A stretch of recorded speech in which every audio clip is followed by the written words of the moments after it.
मोअज़्ज़ज़ cabinet Lahore high court bar Umar याद संधू साहब, vice president supreme court बार, आज का जो मौजू है या जिसके खातर हम यहाँ इकट्ठे हैं, इस्लामाबाद हाई कोर्ट के जजेस का सुप्रीम जुडिशल काउंसिल को लेटर, मैं समझता हूँ अगर हम गौर से देखें तो क्या आज पहली दफ़ा नहीं ऐसा हुआ कि हायर जुडिशरी में बजाय इसके कि वो अपनी ज़ात के लिए खड़े हों, आज पहली दफ़ा वो सिर्फ़ और सिर्फ अपने अदारे के लिए और अपनी आवाम के लिए खड़े हुए हैं। क्योंकि अगर उन्होंने सिर्फ अपनी ज़ात प्यारी होती तो वो उसी तरह इस्टेब्लिशमेंट के नौकर बन के, उसी तरह उनके फरमाबरदार बन के अपनी नौकरी करते, जिस तरह काजी फायज़ शाह नौकरी कर रहा है या जिस तरह इस्लामाबाद हाई कोर्ट का चीफ जस्टिस नौकरी कर रहा है। तो मैं समझता हूँ कि इनके बारे में जो किसी किस्म की भी इनके किरदार के बारे में बातें हो रही हैं, हमें होश के नाखून लेना चाहिए, बल्कि हमें डिमांड करनी चाहिए कि लाहौर हाई कोर्ट में जहां हम बैठे हैं, यहाँ भी हमारे जज साहिबान या तो जज बने या अगर उन्हें कोई तकलीफ़ है तो इसी तरह एक लेटर ये भी लिख दें। हाई कोर्ट बार इनके साथ खड़ी होगी। आप एक ये भी तफरीक देखें कि इस वक्त पाकिस्तान की 4 अहम तरीन बार्स हैं, जिनमें Pakistan bar council, supreme court bar, Punjab bar council और लाहौर हाई कोर्ट बार।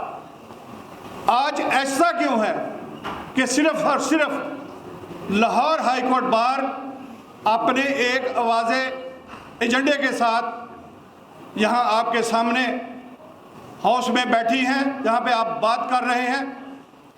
बाकी बात मेरे दोस्त ने बात की, अमरजीत सिद्दीकी साहब ने, कि एक एमरजेंट इजलास उन्होंने पाकिस्तान बार काउंसिल ने 5 अप्रैल का रखा।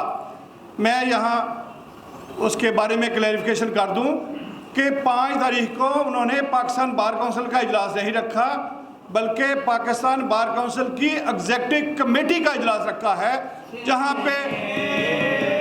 जहाँ पे हमारे जो अपोजिशन के 8 मेंबर्स हैं उनकी वहाँ नुमाइंदगी नहीं है और ना वो चाहेंगे कि ये वहाँ बात करें। और मैं शफकत चौहान साहब ने जैसे फरमाया कि जो इन्होंने एक रिक्वेजिशन दी है एमरजेंट इजलास की, मैं इनको अप्रिशिएट करता हूँ। फैसल तकीर सियाल साहब ने यहाँ हामिद खान साहब की बात की है, वो ये भूल गए हैं कि हामिद खान साहब ने ये PTI की जब तख्लीक हुई तो वो बानी रहनुमाओं में से शामिल हैं। उन्होंने हामिद खान साहब ने 2013 का जनरल इलेक्शन भी लड़ा और इस दफ़ा भी पार्टी ने ऑफ़र की उन्हें जनरल इलेक्शन लड़ने की, लेकिन अगर आज पार्टी ने उन्हें सेनेट में जगह दी है तो ये एक पार्टी पे मुश्किल वक्त है। वो इस ओहदे को एंजॉय करने के लिए नहीं बैठे और ना हामिद खान साहब कोई 2-4 सालों से पॉलिटिक्स कर रहे हैं।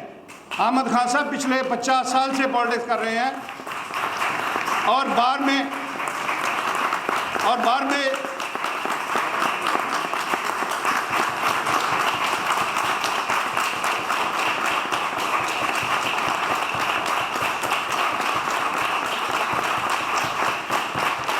हम अपनी बार में हामिद खान साहब का मुकाबला क्या आजम नज़ीर तारड़ से करेंगे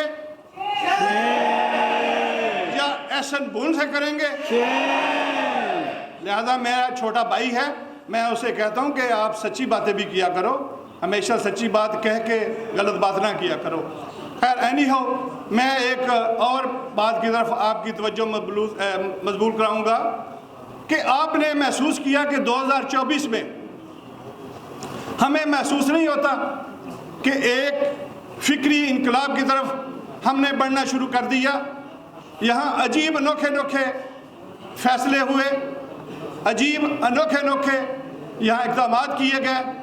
आपने यहाँ पे एक पार्टी का इलेक्शन से कुछ दिन पहले निशान छीना। आपने देखा ये फिक्री इनकलाब नहीं था कि 8 फरवरी को आप समेत इस मुल्क की जो 50% से ज़्यादा अनपढ़ अवाम है उन्होंने अपने निशान भी ढूंढे और उन्होंने अपने कैंडिडेट भी ढूंढे। क्या ये एक फिक्री इनकलाब की तरफ कदम नहीं है? मैं इसी तरह समझता हूँ कि ये जजेस जिन्होंने लेटर लिखा है ये भी उसी फिक्री इनकलाब की तरफ एक और बड़ा कदम है। मैं समझता हूँ ये बहुत बड़ा मैसेज है हमारी आर्मी के लिए, जनरल आसिम मुनीर के लिए और उस DGISI के लिए जो पहले दिन जिस दिन उसने ये ओहदा संभाला उसी दिन ही काजी फायसा ने उसके हाथ पे बैत कर दी। मैं कहता हूँ कि आप ये सारे किरदार होश के ना होने और शर्म करें। अब इनकलाब बहुत तेज़ी से आपकी तरफ बढ़ रहा है। आपको हम अब आवाम के सामने आपको इस तरह खड़ना होने के लिए बहुत मुश्किल पेश आएगी। बहुत शुक्रिया जी, थैंक यू वेरी मच।